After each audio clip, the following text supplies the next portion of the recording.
Okay guys, so we're back with some more Chaos Zero Nightmare. Now we're going to be getting into my top common cards that have made my builds OP. Now this is something that is subjective, obviously, to each person's experience, because remember, this game has a ton of accessibility, tons of combinations, and tons of ways to play. So there are a lot of different combos and even common cards that others have used that are really OP with the units that they're building. But I just really wanted to hone into the units and the builds that I've been doing, because these could also work in conjunction to maybe some builds that you may be trying to craft, right? So we're going to go ahead and dive right into it. The very first common card that I feel like is actually really busted, and I talk about it quite a bit, is Heavy Bash. Heavy Bash is actually a really good card. It's a 200% damage with 2 vulnerability and 2 weaken. So 2 weakens means it's a minus 25% damage, and upon activation it reduces it by 1. And then the vulnerability, it's a damage taken increased by 50%, and when triggered it reduces the vulnerability by 1, right? So because you get 2 of those, it means you get 2 chances to use them. So that ends up being super insane. And then of course when you proc like an epiphany on this card, it ends up being like just a really nasty card. And you guys have probably seen this card in like almost all of my builds, especially for doing like the 2-card builds. And yeah, I mean, again, my Rin, you've seen her work. this card right here is one of my favorites. Now another card I actually do like quite a bit, and it's because of the low cost for it. It's actually going to be Overwhelm. So Overwhelm, even though it does have an overload card that gets put into your draw pile, it's 100 damage times 3 to all enemies, and this card can actually do quite a bit of damage, especially for a card to be a 0 cost and allowing you to AoE hit 3 times, and it's not even epiphanied. This is actually a really good card. I use this quite a bit on my Hugo. I have used this, or not my Hugo, sorry, I've used this on my my Rin, which allows her to do a lot more AoE comparatively to the normal builds for her, which are typically single target. So just kind of expanding outside of her innate builds, this is what I really like to go for when, you know, trying to add some AoE value to the run. And again, like I said, 0 costs, 3 AoE hits is like kind of nasty, not gonna lie.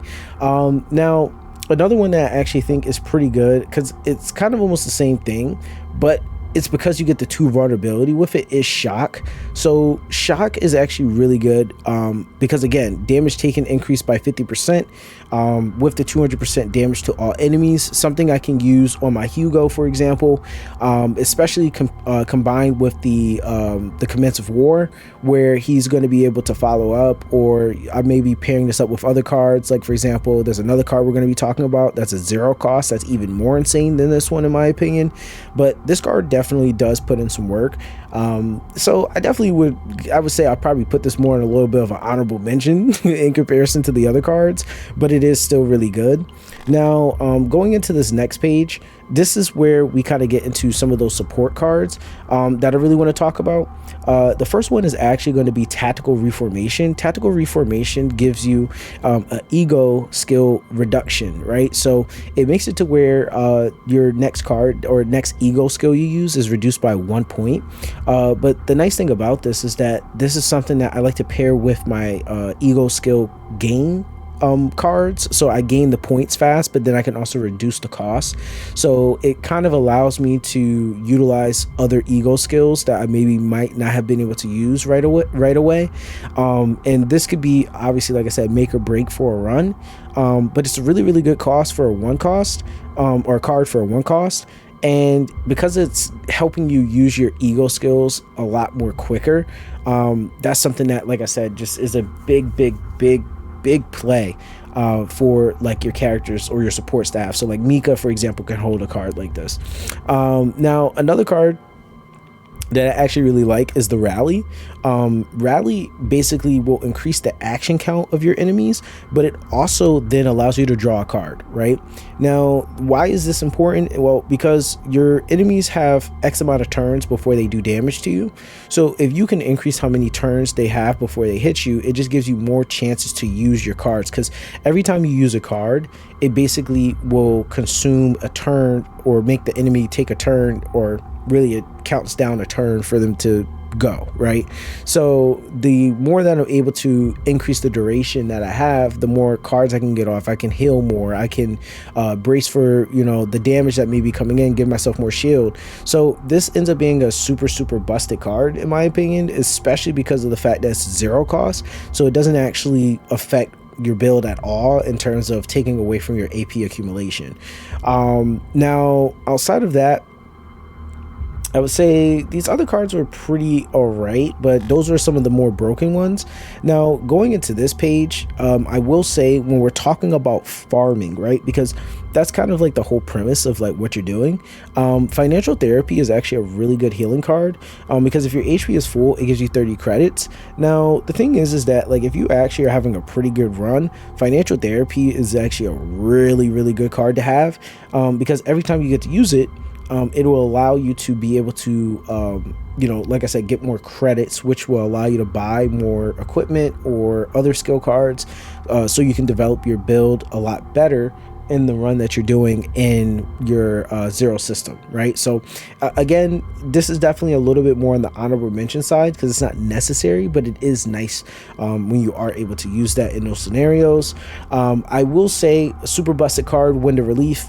Wind of Relief is actually, in my opinion, going to be a little underrated until people actually realize like how it actually is effective to their builds, because Wind of Relief allows you to be able to take on curse cards and just completely mitigate the effects of them. Right now, the reason why this is because what it does is it gives 2 agony to all enemies, so it does actually affect your dot, but then it exhausts up to 2 status element or curse cards from your hand. So that means that if it costs like say 2 AP or 3 AP or whatever it is, it just straight up exhausts them. So you're just spending the 1 AP and it gets rid of those cards. So this is a card that I have like absolutely fallen in love with for my Mika, because again, she's typically using and generating a ton of AP, but whenever I have to take an Epiphany card or an Epiphany event where it comes paired up with a curse card, I'm not really worried about it because I know that one, I'll get to the point of removing that card, but if I do have like the Wind of Relief, then I'll be able to just straight up remove that effect. A lot of the times in some of the higher interval stages, you get 2 curse cards or 2 status elements that may appear. Yeah, it just completely like makes them disappear and you don't even really have to deal with them. So again, really good card, I would say, in my opinion. Now, this one is definitely a personal bias because it really just depends on if you can Epiphany this card. The Instinct Ignition, right? So this card is actually pretty useless typically in regular fights, but if you could Epiphany this card, it actually will grant you the ability of giving yourself 2 ego points. So let me actually show you guys this real quick, because I don't want anybody to be like, Zox, you're lying.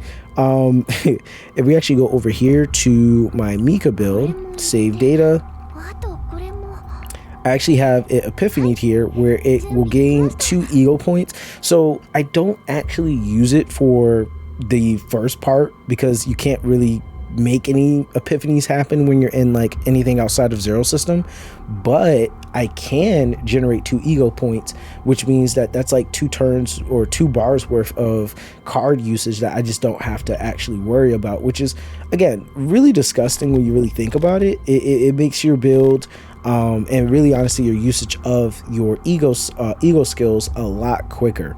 And then the last one on this page that I really like, in my opinion, is Relentless Endurance. 350 shield, dude, is nuts, especially when you're getting a lot of those pieces of equipment that gives you like fixed 60% shield, or you know, at the start of battle you gain this shield, or if you kill an enemy you get this amount of shield.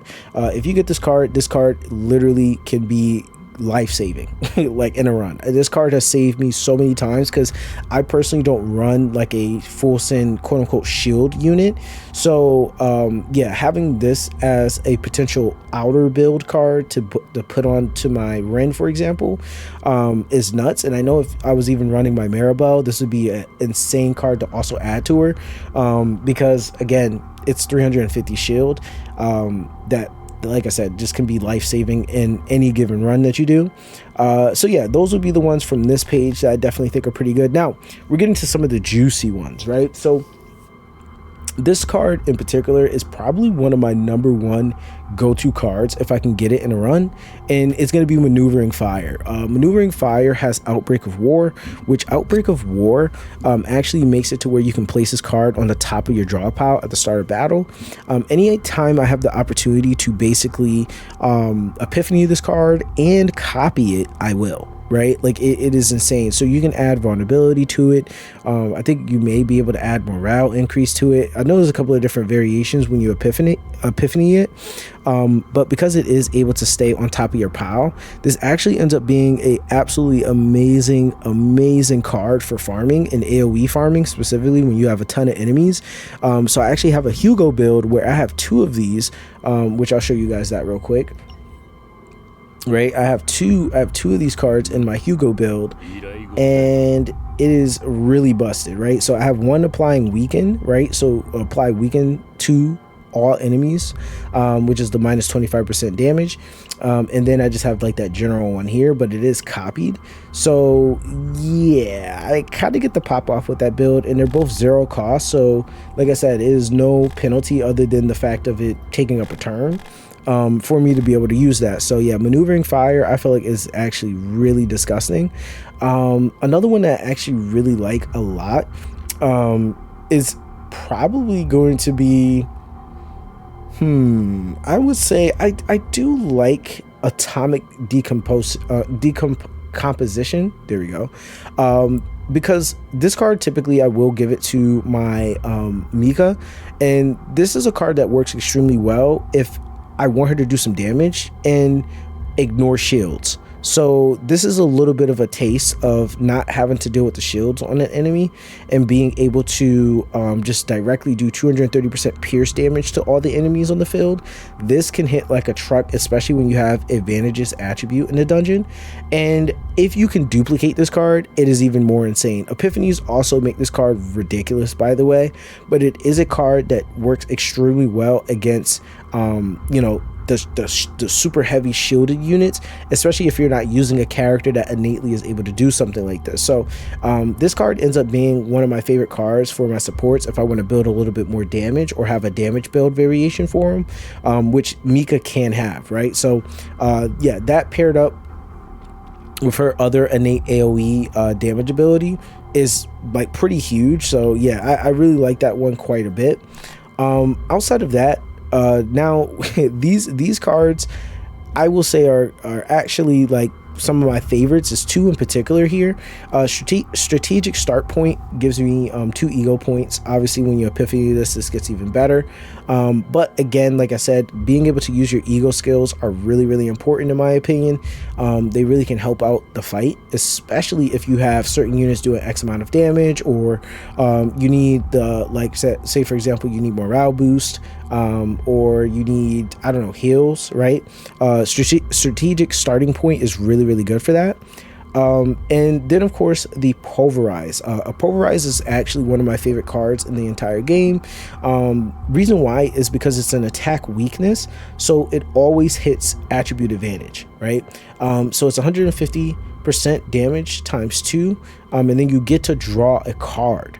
Now the thing that, like for example, like I said, using this with my Ren, when I use this on her, it allows me to then draw her cards that may be 1 cost or 0 cost. So it works really well, even though yeah, you're using 2 costs, but you didn't have cards that come out that could be 1 cost or 0 cost, and it just really flows extremely well. But this card also does a ton of damage to enemies. So yeah, it's definitely, Pulverize is definitely one of my favorite cards in all of my builds I've done for my Ren. So I felt like it would be kind of weird not to mention that. And then of course, I think we'll stay away from the monster cards because I haven't really gotten too many of them. But yeah, I would definitely say that out of the common cards, those are probably it. Yeah, I think those are it. Honorable mentions, I mean, Aim Fire is not bad, like, right? Like it's a farming card, so 400% damage, defeat or defeating an enemy basically means that you get that 20 credit, which is important for you to be able to obviously buy more for your build. But ultimately, those would be the ones that I've definitely incorporated in my builds quite a bit. I feel like they can really honestly universally be used in a lot of builds. I think a lot of these cards are pretty good, but those are some of my favorite ones that I've like I said, every time I see them, they are going in my build. And hopefully this gives you guys a little bit of a better idea as far as what cards and why you may want to add them to your build. So yeah, let me know what you guys think in the comment section down below. I hope that this helps. And that's going to be that with this one, guys. Everyone, stay blessed, and I'll catch you guys in the next Chaos Zero Nightmare video.